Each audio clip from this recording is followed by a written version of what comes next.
Welcome to Nebraskanomics, where we help Nebraskans remove barriers to opportunity with policy research and legislative advice. I'm your host, Jim Vogel, CEO of the Platte INSTITUTE, a Nebraska-based think tank promoting policies that make it easier to get a good job, start a business, and help Nebraskans keep more of what they earn. If you want more economic freedom in Nebraska, then let's get started. Jared Walczak is joining us today from the Tax Foundation, and he serves as the Vice President of State Projects. He is also the lead researcher for the Tax Foundation's annual State Business Tax Climate Index, which helps Nebraska compare itself with other tax systems. Jared, welcome to Nebraskanomics. Well, thank you for having me. And if you'd like to get more conversations like this, please like and subscribe to our video on YouTube or follow Nebraskanomics on your favorite listening platform. Let's get started, Jared. The legislature resumed for 2022 this week, and the governor and the revenue committee are already determined to devote as much of that $412 million revenue surplus as possible for cutting taxes. Your state business tax climate index for this year mentions that Nebraska has some unfinished business from last session, which the policymakers I just mentioned obviously have not acknowledged. Just for the sake of argument, though, after all the money that has been set aside for property tax relief and several tax-related bills that passed in 2021, why do you still think it's important for Nebraska to do more? It's a great question. And there's two different ways that you can approach tax relief. One is the very simple and I think very compelling idea that people should have more in their pockets, that government should be frugal and government should make sure that people aren't paying too much. And I think a lot of the relief that we've seen in Nebraska thus far, especially the effort on property tax relief, has been to keep burdens low for individuals. It hasn't necessarily been well targeted for growth. However, it hasn't been designed to ensure that Nebraska is a place where businesses can grow and create more jobs and more investment will flow into the state.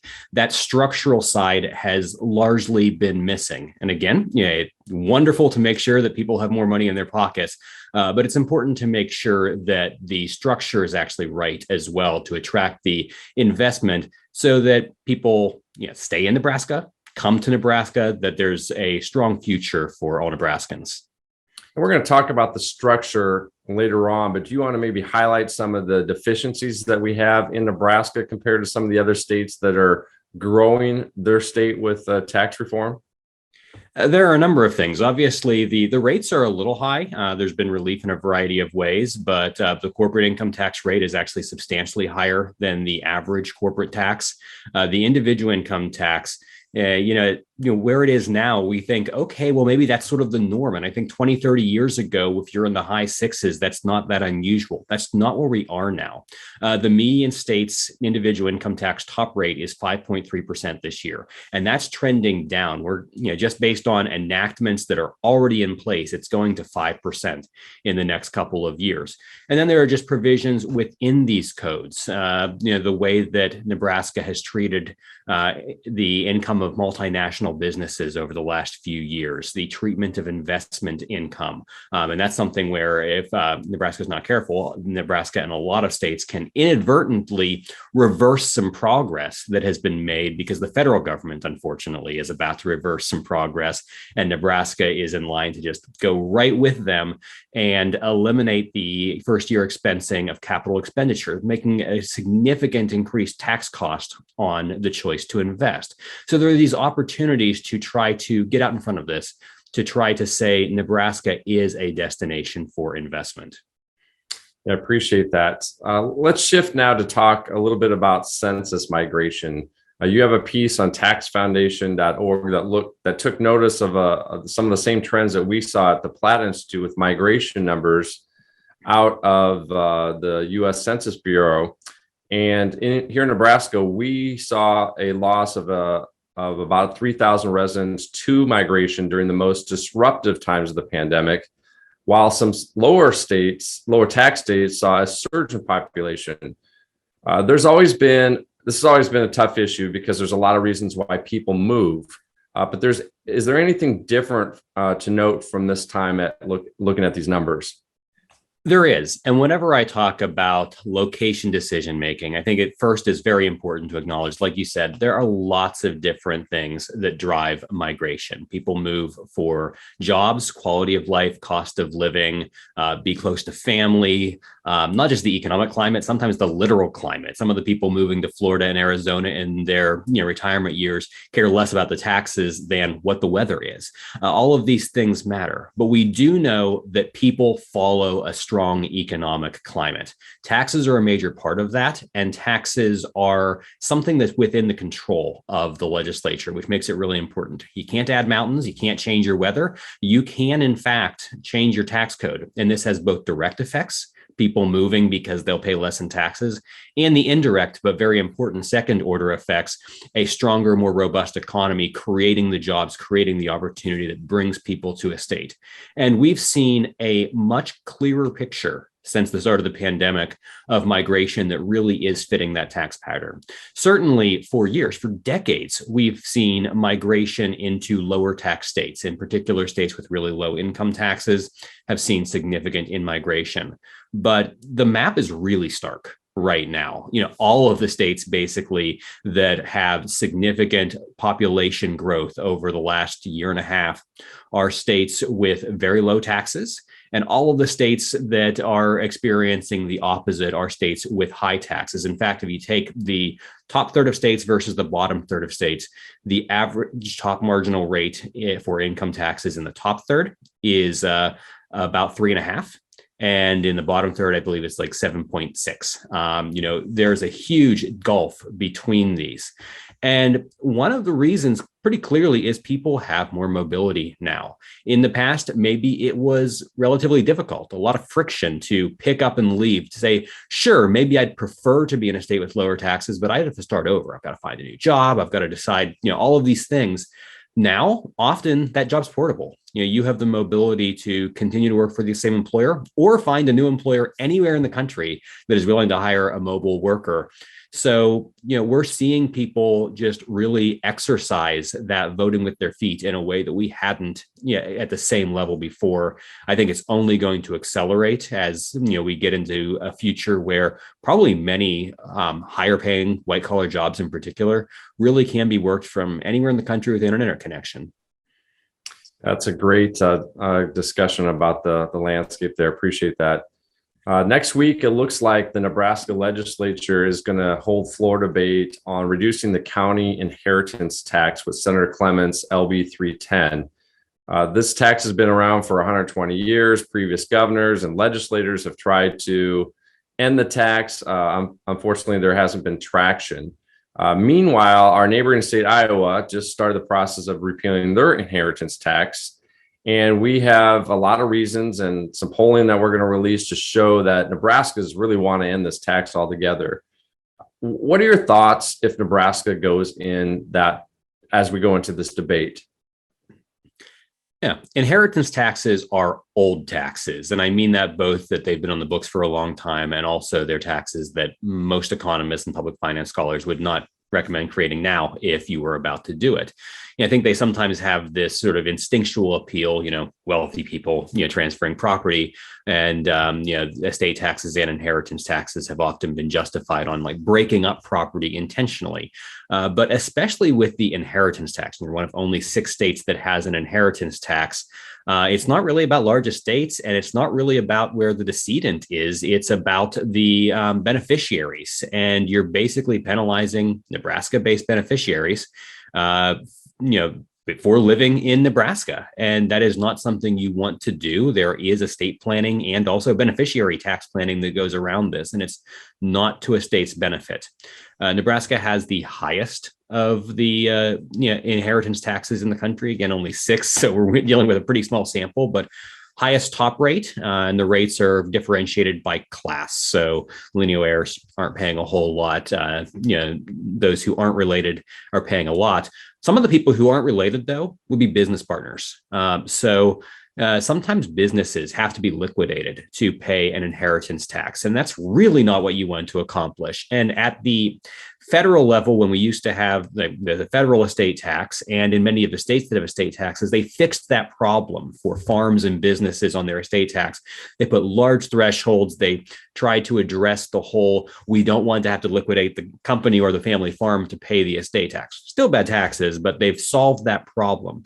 Inheritance taxes kind of fundamentally have that issue, especially for businesses where there might be partnerships or there might be people who are not as closely related that are part of the business ownership group.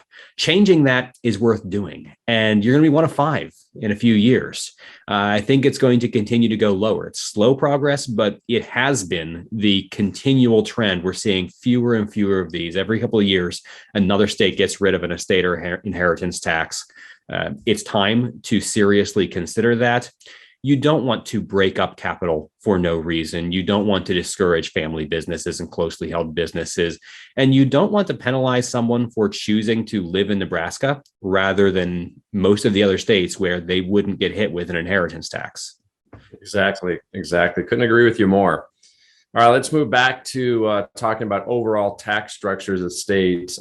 We have a really well-received proposal in the Blueprint Nebraska Tax Modernization Plan, Jared. It would dramatically reduce the income tax burden, especially for people making under $50,000. It'll add $2 billion to property tax relief over the next decade, and it would end the county inheritance tax that we just talked about. Obviously, doing something this big in a short of amount of time would require more money than the $412 million that we talked about previously that the legislature is sitting on. We need to change the tax code and get rid of the exemptions, deductions, and credits because they're not serving our economic goals. But with this already significant surplus, with the federal money pouring into the state, with inflation raising the cost of many purchases consumers make, there are headwinds to making the case for broadening the tax base. We've seen that momentum over the last 5 years at the Platte Institute. What can be done in a case like this where policymakers will generally be inclined to do what's the easiest? Yeah, well, the thing is, there is some real low-hanging fruit here for a lot of states and for Nebraska, with not only the current year surpluses, but the expectation in Nebraska and revenue departments across the country that there is sustained recurring revenue growth right now that we're seeing that does permit tax cuts simply out of growth, returning some of that growth to the taxpayer. And that's the easy thing, right? I mean, that's good. We should do it. But that is the easy thing to do because it doesn't require tinkering with the tax code. No one's ox gets scored. No one has to, weigh the pros and cons. It's just give back to the taxpayer. We do need to have that more important, but also sometimes difficult conversation about how you create a more neutral tax code, one that's pro-growth because it gets out of the way. Taxes exist primarily to raise revenue. Ideally, they should not be affecting economic decision making. We have a few taxes that are intended to do that. Gas taxes are intended to price the cost of using roads. We have some sin taxes that, whether you agree with it or not, the purpose many policymakers had is to discourage the use of certain products. But, I don't think anyone's out there saying, let's discourage innovation, let's discourage investment. But that's what a lot of the features of our tax code do because they put a thumb on the scale. They pick winners and losers. They say this class of investment gets special treatment. And because of that, other forms of investment have to pay more. These individuals get a tax break because they fit a certain category. They meet the eligibility guidelines for a credit or some sort of program. And others who are also doing something that may have real economic benefits for themselves and for the state, they don't get that. And fundamentally, markets are dynamic, and I trust the markets to figure out where the future growth sectors are far more than I do Nebraska's unicameral. And that is not a slam on the unicameral. I don't trust any legislature to be able to figure out where all of the future growth sectors are. They'd be billionaires right now. They wouldn't be in the unicameral if they knew exactly where all of the future growth was coming from. So yeah, it's tough. We have to have that discussion about the credits, the exemptions, all of the things that pockmark state tax codes that aren't aren't about getting to structural neutrality, but are instead about favoring one industry or activity over another. A neutral tax code is a more attractive tax code. You can get those, those sticker rates down. You can get the state out of some of that economic decision making, make the state more attractive for the long haul. Hard to do sometimes, worth doing. And the states that have done it have really seen growth. We talked about some of the migration growth in recent years. You look at states like North Carolina or Utah that have pretty neutral tax codes and look at the growth they're experiencing right now. That's a model you want to follow. All right, Jared, final question. Tax Foundation, Platte Institute, we're in the business of nonpartisan, good, sound tax policy. We know that legislation can be used as a proxy to position for and against candidates, can get very political. How do we convince elected officials that a tax code that is simpler, more sustainable, and more supportive of economic growth is a win-win end game for them, whether they're Republican or Democrat? Well, if we're talking the politics of it, I think you only need to look at the political science literature. For incumbent retention, there's nothing better than a good economy. So if you want to make sure that you as an elected official have a sound future, you want an economy that's growing. But I think that most elected officials really care about their state, and they have different priorities. They have different ways they weight different values that we all care about. And that's important because policy is about trade-offs. There's no perfect solutions anywhere, and we have to evaluate trade-offs. But I think there's a lot of room in Nebraska and elsewhere to move the tax code in the right direction, to find pro-growth reforms that can appeal to both Republicans and Democrats. And to some degree, when we talked a little about cleaning up some of the detritus in the tax code, taking some of those incentives out. And I think that can appeal both to your really free market Republicans who say, why is government interfering with this? This can also appeal to Democrats who say, why is government giving a handout to business? Because they are, obviously nominally independent, unicameral, nonpartisan in that. But, we have those different views. And I think there are areas of agreement here. There are opportunities. And we can look at, other states across the country where we've seen that divide bridged very recently. Bipartisan legislation in Louisiana to substantially overhaul their tax code, lowering rates, broadening bases, eliminating a lot of the deadwood in the code to make it simpler, fairer, more neutral. And I think it's going to be more pro-growth in the long run. You see that in, when North Carolina, a Democratic governor just signed what will ultimately be the repeal of the corporate income tax over a few years, lowering individual income taxes, making a number of other reforms. It was a long deliberation. That budget process dragged out, but they came to an agreement that I think everyone's reasonably happy with. And then just to your west, in Colorado, you have a Democratic governor who's been talking a lot about tax reform. And you got to watch that because you have some neighbors who are very interested in being highly competitive, who understand that taxes should not be interfering with economic decision making and want that neutral tax code, want that simple tax code, and want the rates to be as low as they can within the constraints of providing appropriate services. We need taxes. It's not really a question of, taxes good or bad. Taxes they just are. They're necessary. And we need to raise the revenue necessary to fund government. But within those constraints, doesn't matter where you are, left, right, or center, there ought to be an opportunity to say, how do we do it in a way that really gives us better opportunity, that keeps our graduates in the state, that attracts more people to the state. They're not always easy conversations, but I've often found that serious, comprehensive reform discussions bring all parties to the table in a way that some of the simpler, low-hanging fruit stuff doesn't. You just say, let's cut tax rates, and that may be good policy, especially with the surpluses the states are experiencing right now, but that quickly codes as partisan. Saying, let's modernize the tax code so that we're ready for the next 50 years. So I think that has appeal to a lot of people. At least I hope it does. Yeah, I hope it does too. Anything else you want to talk about before I let you go regarding our great state of Nebraska, Jared? Nebraska's tax code really was created in 1 year, 1967. I don't think you're going to recreate a tax code in 1 year, but I think it is time to think bold, to start thinking about, if we did it once, what does it look like to recreate the tax code again? Because when that happened, there was a recognition we've got a tax code that's really out of date, that just doesn't reflect the modern economy anymore. We need to change the provisions to make sure we're reflecting the way that the economy works now. And we're in another era of substantial change. I talked about remote work. I talked about the ways that our economy is changing.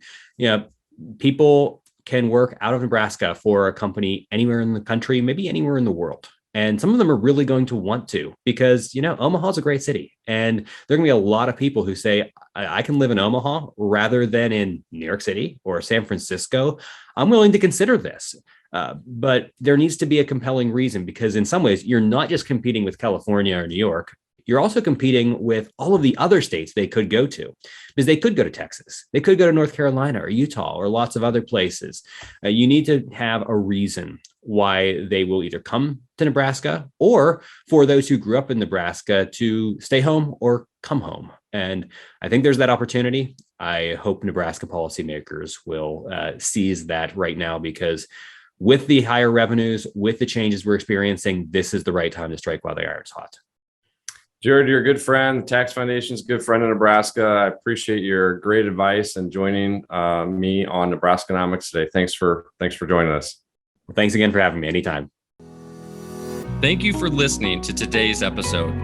If you want more economic freedom in Nebraska, please visit platteinstitute.org to make a donation to help fund our research and advocacy. Or you can subscribe to our newsletter and learn about today's most important issues facing Nebraskans. It's time to stop the status quo. Let's remove economic barriers and make Nebraskans proud.